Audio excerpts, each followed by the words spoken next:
Mas Gibran jelas sekali dilatih untuk sangat agresif. Ya, jadi beliau sepanjang debat itu terus menyerang. Dan kelihatan sekali latar belakang Pak Mahfud yang senior, teknokrat, menghadapinya dengan kalem. Nah, kemudian Pak Muhaimin menanggapinya dengan senyum.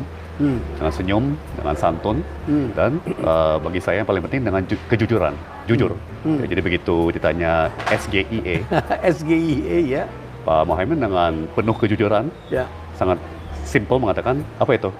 Ya. Saya belum pernah, saya Ya. kurang ingat apa itu istilah itu. Ya, saya pun juga kalau ditanya mendadak seperti itu saya tidak bisa jawab. Nah, Walaupun saya pernah membaca beberapa bulan mengenai yang lalu ekonomi mahasiswa syariah. saya, asisten saya pernah menulis artikel tentang itu. Ya. Disitulah kelihatan ya seperti sudah diulas kan sangat licik sekali.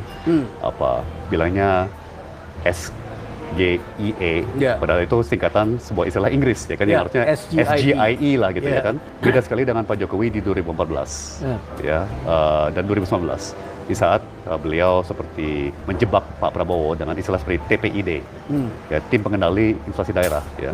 Saat itu banyak masyarakat luas lagi sangat prihatin dengan inflasi, ya, dan BI dengan Pemda rutin setiap bulan rapat di tim pengendali inflasi daerah.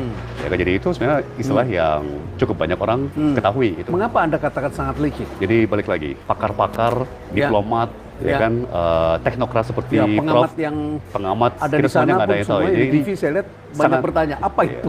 jadi sangat kelihatan bahwa Ya. ini didesain untuk menjebak. Berarti di sana belum menjadi diri sendiri. Dan yang kedua adalah Anda anggap itu licik. Kemudian yang ketiga tadi kurang etika. Mencerminkan bahwa memang orientasi di sana itu adalah menang dengan cara apapun. Kalaupun kita punya ratusan triliun, Ya. ya, hemat kami lebih baik itu dipakai untuk menyelesaikan atau menuntaskan masalah-masalah yang kita hadapi sekarang yang mendesak Stunting. itu.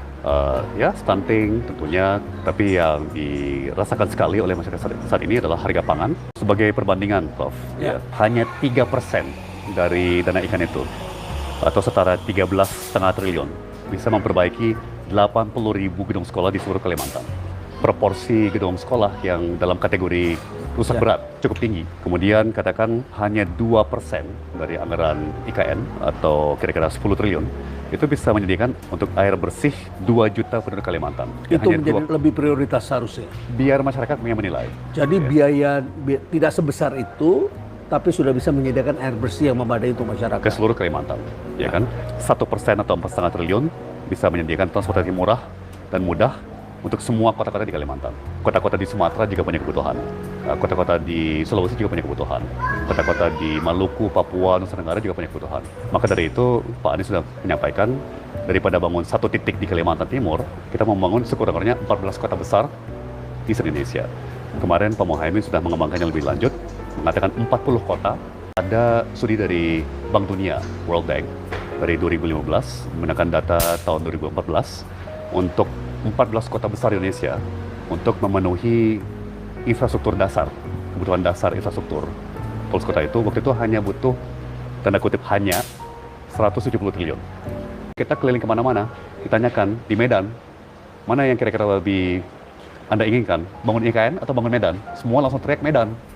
Kita ke Banjarmasin, ya kita tanya yang sama, kita mau bangun Banjarmasin atau kita mau bangun IKN? Semua itu Banjarmasin. Pak Tom, sebagai lulusan Harvard, Anda ini pasti memiliki jaringan yang sangat dekat dengan teman-teman dari Harvard.